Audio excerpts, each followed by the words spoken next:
Hello, everyone. Welcome back to Unraveling Politics, the weekly political analysis show.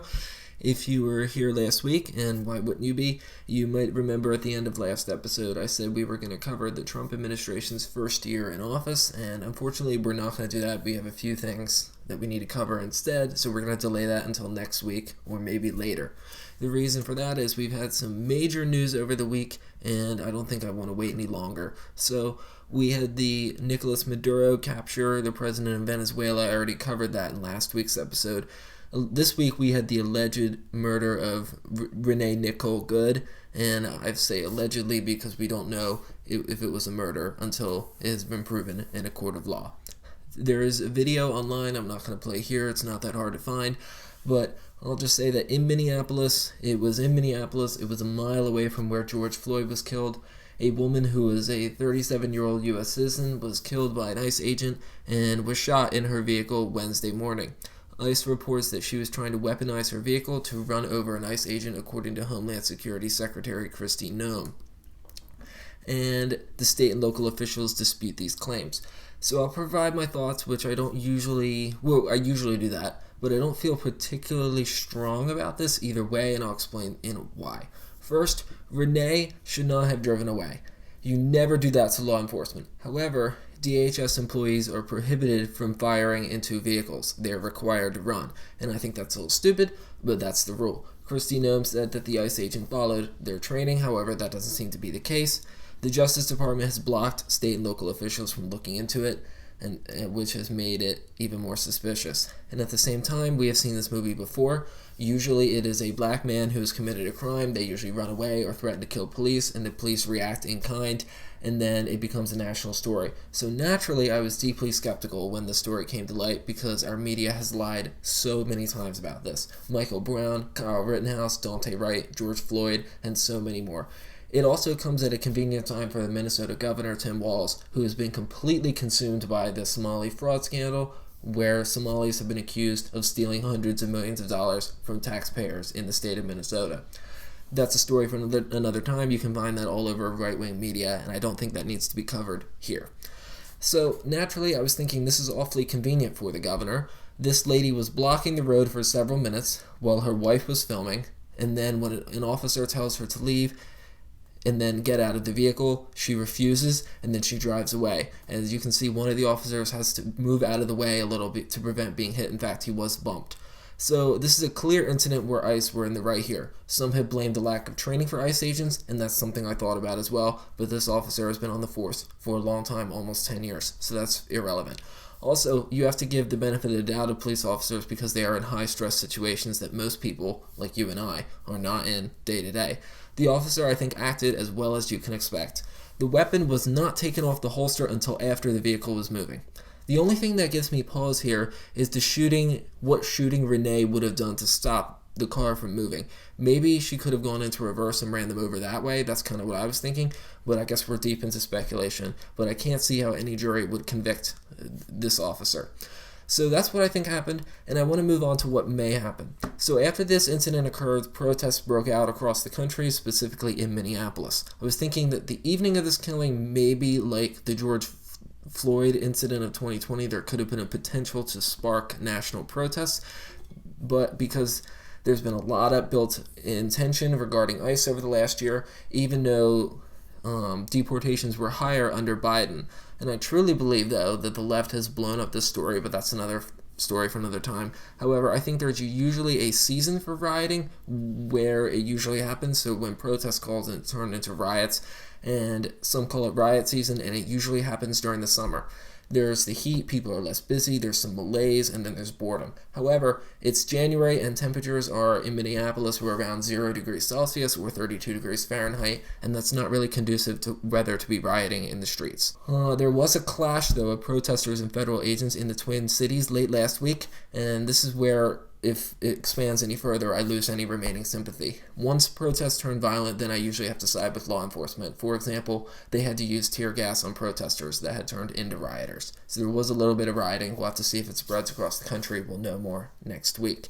As for the president, this will definitely be bad news for him.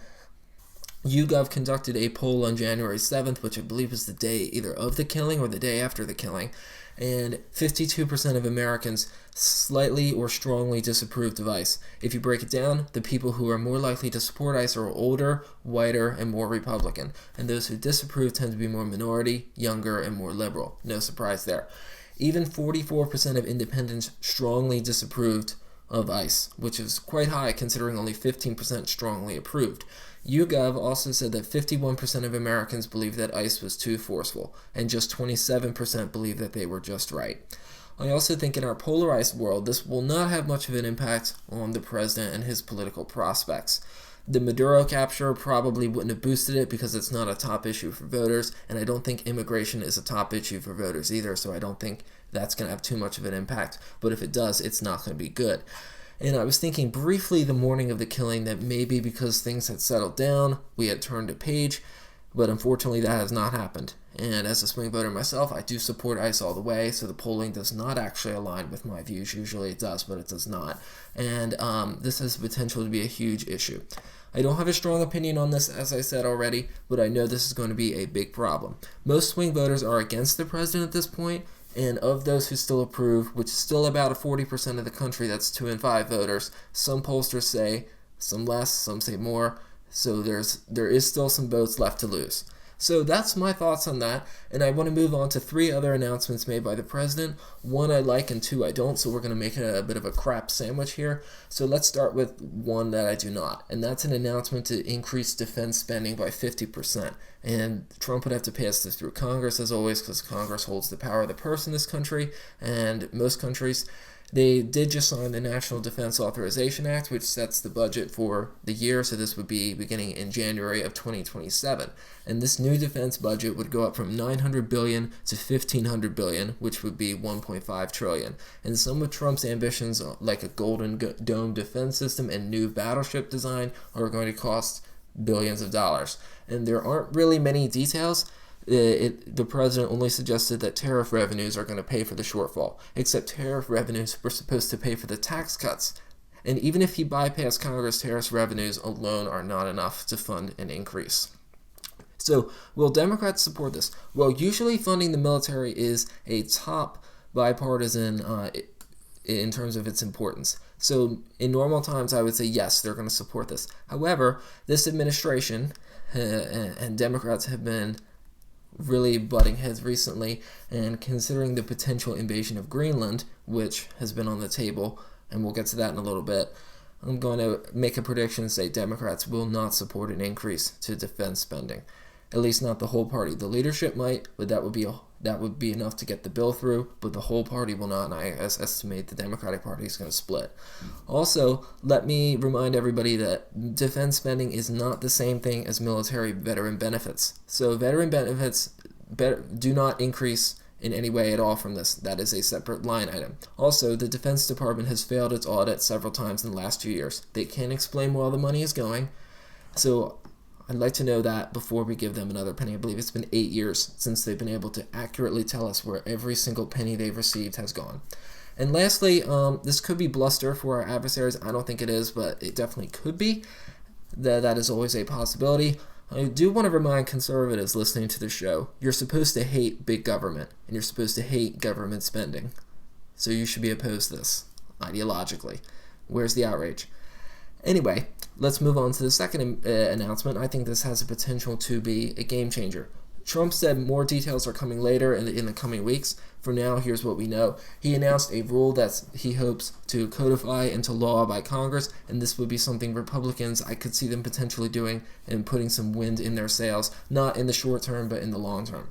So Trump wrote on Truth Social that he will take steps to ban large companies from being able to own single-family homes and call on Congress to codify it. So this is something I've heard a lot from the left. They believe, and they believe correctly, that large companies are buying up huge swaths of American homes, and that is making homes unaffordable. So yes, they are correct about that. There are companies that do that, but this is really a 3-pillar exercise. What the administration will need to do is they will need to get these companies to dump the houses onto the market ASAP, to get and hopefully rapidly increase supply of housing, and then hopefully that will also bring down the prices. So if I were the president, I would be trying to come up with a new tax on housing that applies to companies who own, say, 5 or more houses. This is different than what you see on the Mondami left, which is an opposition to landlords. Landlords are not a problem. Landlords are good. Corporate landlords who are hoarding up houses are not goods. And unlike income, you can't ship off land to the Cayman Islands. So it's an easy thing to tax, a land value tax. If it's your primary residence, low or no tax. If it's your second, third, or fourth resident, high tax. And this could apply to a lot of different things. So golf course, we don't really need golf courses. High tax. School, we need schools. Low tax. It's really not that hard. And considering a lot of younger people, they've been more liberal, it doesn't seem like it's a coincidence that younger people, they're more liberal when they don't own homes. So anyway, the problem with this issue is that you'd have to create conservative voters that wouldn't come to vote for you for decades in the future. So you wouldn't get, you as a Republican wouldn't benefit for 10, 15, 20, 30, maybe 40 years from now. So we don't think long term in this country anymore. We think of 2, 4, 6, and 8 year cycles these days, and some could make an argument that it's just 2. So hopefully this gets passed and codified through Congress along with a land value tax, but getting taxes passed is not popular. I don't see a Democrat administration repealing this. If it's a rule change or an executive order, so it might not, if that's the case, it might not need congressional approval, but getting Congress to pass it would be ideal, however, because then it would have more permanence, it would have more force, and obviously the problem with that is then you end up dealing with lobbying from large companies, so that could be a big issue. So lastly, the third issue, or third announcement the president made, will have to do with credit card interest rates. So this is something that sounds like a good idea, but really isn't. So why isn't this not a good idea? Well, first, let's say, what is the announcement? The president wrote on Truth Social, "Please be informed that we are no longer letting the American public get ripped off by credit card companies. These credit card companies are charging interest rates of 20 to 30% and maybe more, which festered unimpeded during the sleepy Joe Biden administration. Coincidentally, the January 20th date, which is the date this will begin, is the 1-year anniversary of this historic and very successful Trump administration." So hours before the announcement, Bernie Sanders had criticized Trump for not doing this yet. This was a campaign promise. Josh Hawley, a Republican from Missouri, and Bernie Sanders had gotten together to write a bill to cap credit card rates for 5 years, and that hasn't gone anywhere because of major bank lobbying efforts. The Bank Policy Institute, the American Bankers Association, the Consumer Bankers Association, the Financial Services Forum, and the Independent Community of Bankers of America all issued a statement, and it read, "We share the president's goal of helping Americans access more affordable credit. At the same time, evidence shows a 10% credit rate cap would reduce credit availability and be devastating for millions of American families and small business owners who rely on and value their credit cards.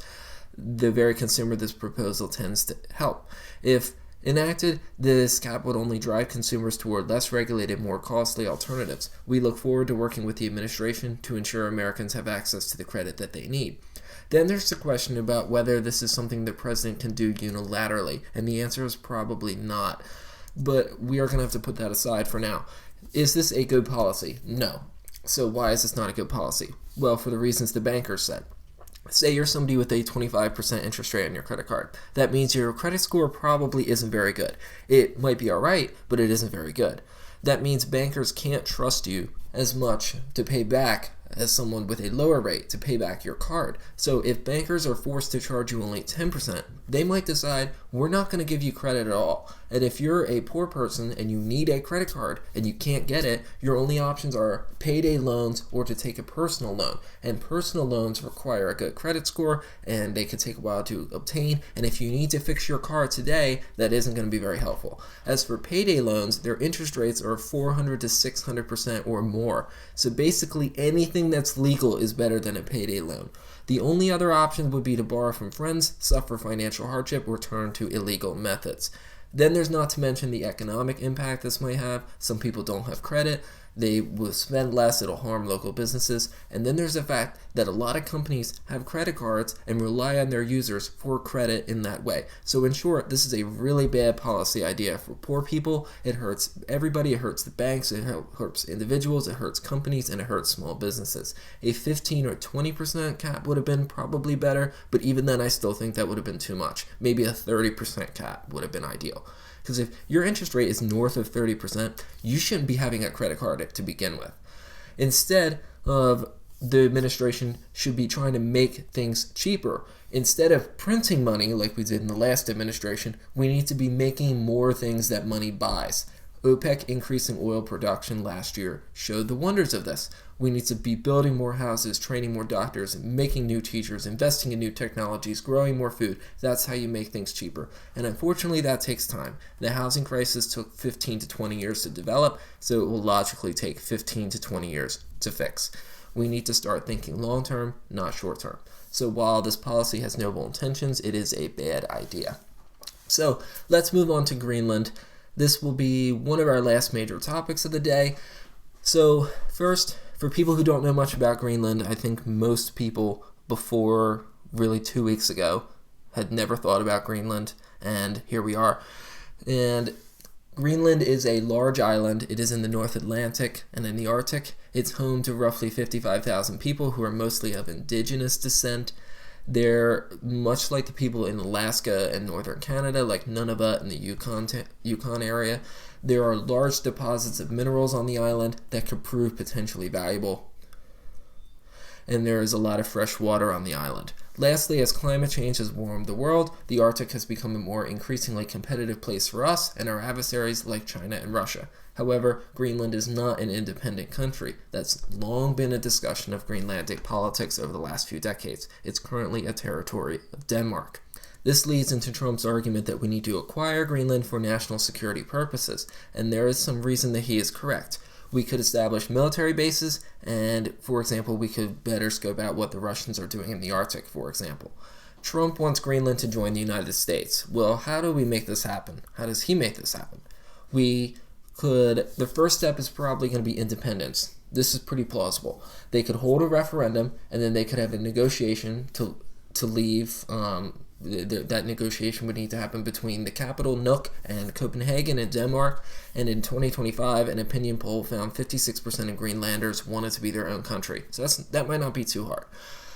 Then, once they are independent, we can give them a sweet deal. This would be the tricky part. 85% oppose joining the United States. We could offer them a compact of free association like we have under Micronesia, the Marshall Islands, and Palau, and under that deal we provide them essential services, military protection, and free trade in exchange for allowing our military to operate on the islands without restriction. So that's something we could do. That's probably the most realistic scenario. Then we have to get Europe to agree with this. We do have a card to play, and that's Ukraine. We could say we're going to give firm security guarantees to Ukraine. We could guarantee that we're going to give Ukraine military weapons for another year or 2 or 3. If we get control over Greenland, that's a plausible outcome. However, I think a problem for the Trump administration is that this would probably take at least 5, 10, or 15 years. And they would have to organize a referendum, get the question approved, vote on it, negotiate a deal to leave, then become independent, then negotiate with the U.S., and I assume have another referendum to approve it, and then it would have to come into effect. And that would obviously be long after Trump leaves office. So what's the faster route? Well, that would be a military invasion of the island. And this is where I want to say that I do want Greenland to be a part of the United States. It should be with the people of Greenland's support. And I wouldn't support a military invasion of the island, for example, although this would be pretty easy in its undertaking, considering that they have 55,000 people, and this should be with the consent of the Greenlanders. However, it is a part of NATO, and Denmark could trigger Article 5, and that would make it more complicated. We could try to grab it like Putin did in Ukraine, and if Denmark did trigger Article 5, that would mean war with Europe, and I don't think Europe would want to do that much to defend a sparsely populated island. The island has no army, it has out-of-date military assets, a dog sled patrol, several helicopters, and 1 maritime patrol aircraft. According to Lynn Mortensgaard, a researcher at the Danish Institute for International Studies and an expert on Greenlandic security, the U.S. could capture the capital of Nuuk in less than half an hour. At the same time, an occupation of Greenland beyond 60 days would require congressional approval due to the War Powers Act of 1973 that was passed during the Vietnam War. Also, this would really shatter our credibility on the world stage, and I don't think our allies would ever trust us again. So I don't think Trump would even go that far. All right, so let's lastly move on to the Obamacare subsidies that has been a big issue over the last few weeks and months, really the last few months, and they passed Congress the move to extend the subsidies. They were not renewed. They were passed 4 years ago. They expired on December 31st. They were ultimately not renewed.